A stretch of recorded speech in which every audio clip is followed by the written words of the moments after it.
Well, welcome back. What a day in politics it has been. I think this is the biggest scandal in at least 100 years.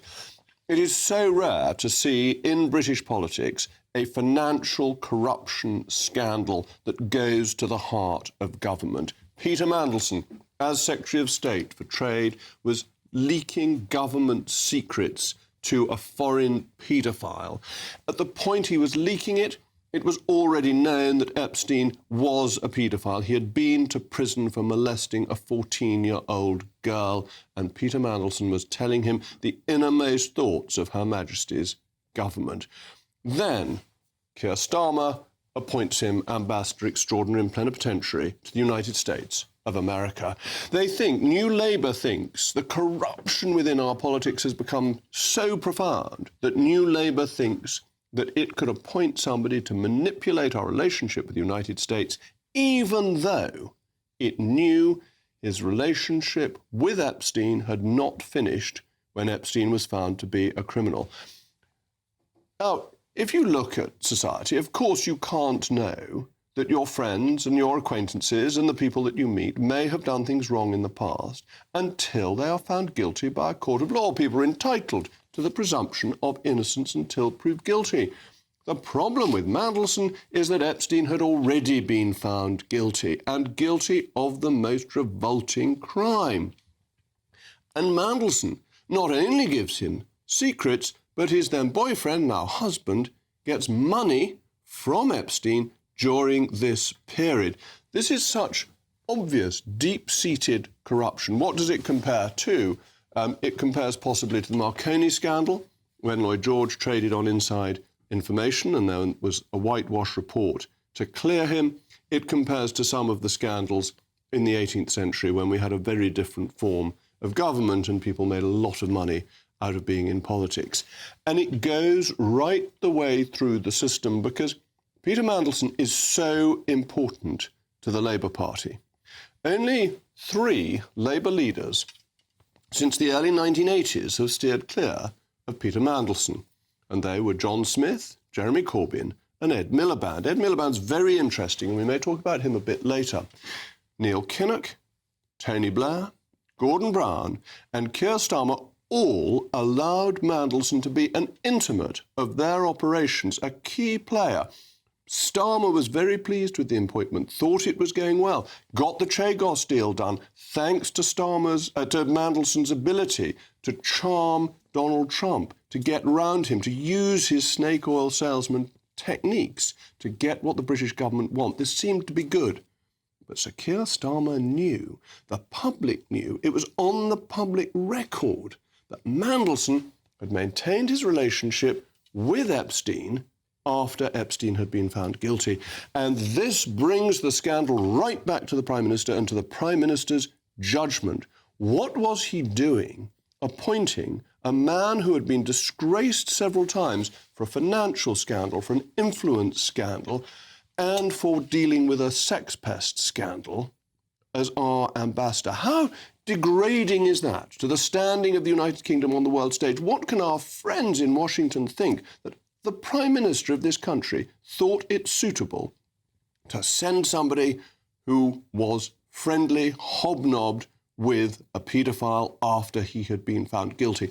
And then some of the pictures come out, and you see the smoking gun that, yes, Mandelson may have misled people, but when those pictures came out, you knew that the relationship was deep and close. How many of you viewers have been photographed in your underpants at a friend's house?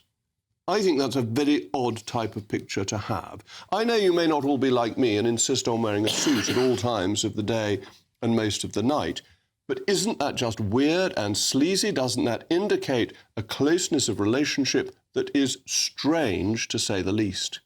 And that has just added more information to what we already knew. And this leaves the government in a state of stasis. It cannot do anything. It is flatlining. The Prime Minister has no moral authority left. It was taken from him once he appointed Peter Mandelson, and Peter Mandelson's dreadful behaviour was discovered and every last detail of it unearthed. This is bad for Britain.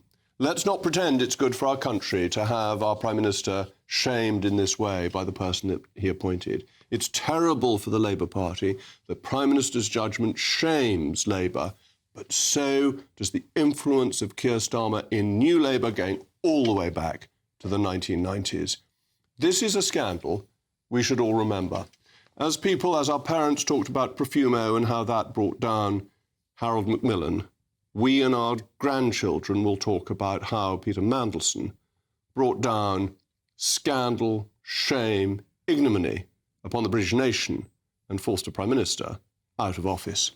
We're living in a time of what feels like pretty significant social change, and it makes us question things that we've even taken for granted for decades. And one of those at the moment that people are wondering about is actually money. Is the money in your bank account safe? Should you be investing elsewhere? Are we looking at a potential global crash? What will it mean for your savings? Is there a way that you could be using your money that might be outside of government control even? Well, TallyMoney is potentially one solution. So I'm delighted to say that I'm joined today by the CEO and founder of TallyMoney, Cameron Parry. What is TallyMoney? Well, at TallyMoney, you basically get gold you can spend. So we give people an individual account in their name, everyday account. They get a sort code, an account number. They use that account just like they would pounds from their bank, but it's milligrams of gold that we brand as Tally. Okay. Why would you do that, though? What is the benefit to the customer instead of just having a normal pound sterling account? Gold's performance against the pound is above 11% per annum over the last 25 years on average. But we still need money in our daily lives, and we have savings. We know that it's good common sense and prudent to save up for things, not just living credit. You know, whether it's a holiday or a rainy day, your retirement planning, you need to have money in your life, basically, that you can rely on, that's dependable, that nobody meddles with, that nobody can weaponise against you, which is another element of government control when it's the government currency, which we could talk about another time.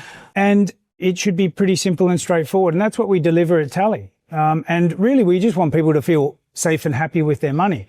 There was a time when the bigger your bank balance, the more confident you felt. Now it's like, I need to do something with it. I can't leave it there.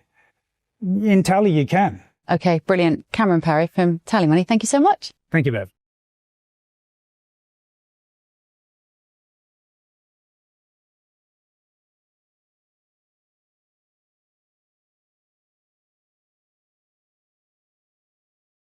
Joined by my most logistically prognosticating panel, Reform's Gawain Toler and Labour's Kevin Craig. Kevin, I'll give you a right of reply. I don't imagine you want to defend Peter Mandelson. I don't think anybody does. Oh. But Keir Starmer's judgment, it was known that Mandelson had gone back to Epstein.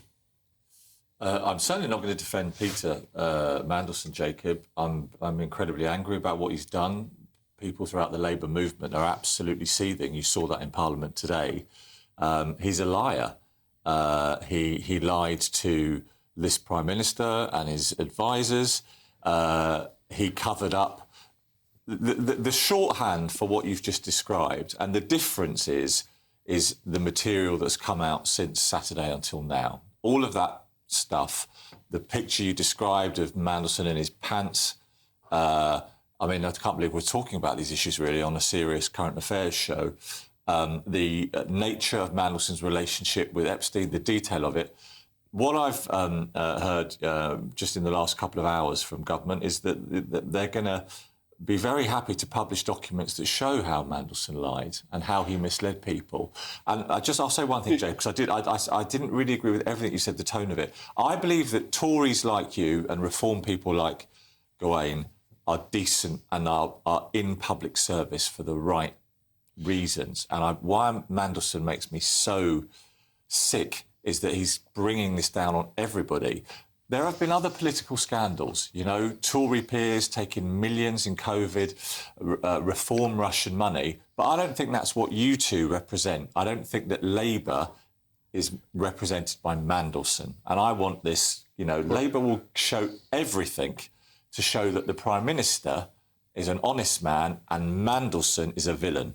It's judgment. And you say Mandelson is a liar.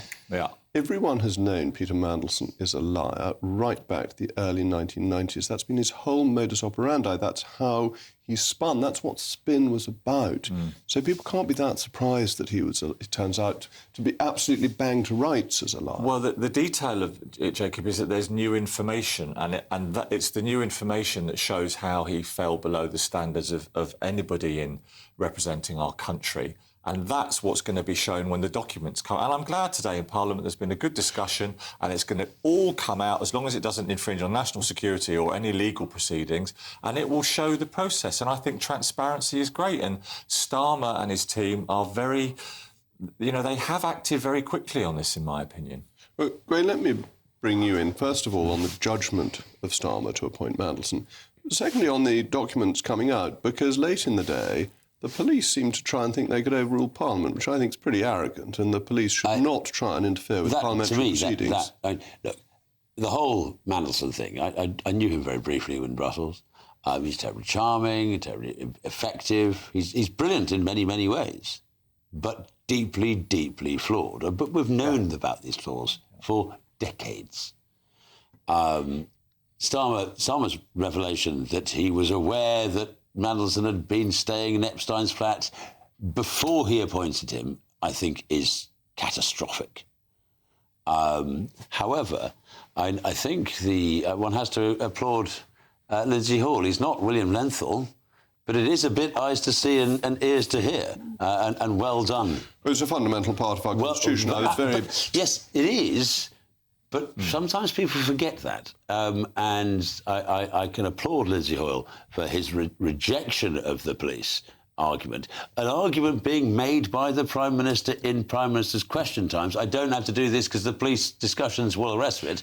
And then you talk about Starmer being straight and all the rest of it. You do. Yeah. That wasn't. That wasn't. And I applaud those Labour backbenchers who said, no, this is too serious. And it's clear that Starmer didn't want that to happen, but it's happened, and it's going to happen, and that's fine. The national security arguments, well, this is a man that was leaking national security arguments, details about what was going on under Whitehall in himself. And there's another aspect to this that I think is very interesting, and the previous occupant of your seat has just written to Olaf, the European Fraud Agency, and said, hold on. Mandelson was leaking economically sensitive details when he was a Minister of the Crown. He then went on to be the European Trade Commissioner. Do you believe, does anybody believe he wasn't doing the same when he was the European Trade Commissioner? This is massively important. Yeah, well, and Farage has just written to the European and Olaf and demanding that they look too. Let's see. But look, I take issue with you that on your interpretation of today in the House of Commons. I think the suggestion that the Prime Minister would try and cover up in it, I don't accept. So why was this argument about the police? Well, because the argument was about documents that releasing all the information as long as it didn't impinge on national security. That's what Starmer was saying. But I'm afraid, when a government is in this type of a scandal, as soon as it starts putting limits on the information it's going to release, everybody thinks this is an attempt to cover things up and to save a bit of face. Well, that may be cynical, it may be unfair. It is. And I think, look, there is a if you are honest, chaps, right, as well as I think we all share the outrage at the actions of Mandelson, OK? But this is also politics, right? And the way this has been done is a fantastic opportunity to stick the boot in, which is the job of the opposition and the job of a party doing well in the polls, OK? And I accept that. But actually, the level of transparency that will be forthcoming and the speed of which Starmer moves in these situations, I believe is driven by a desire to show that he believes, as you said, that not all politicians are bad, right? Individuals like you. All right. And I believe that I think will we're be going to be shown. able to continue this conversation.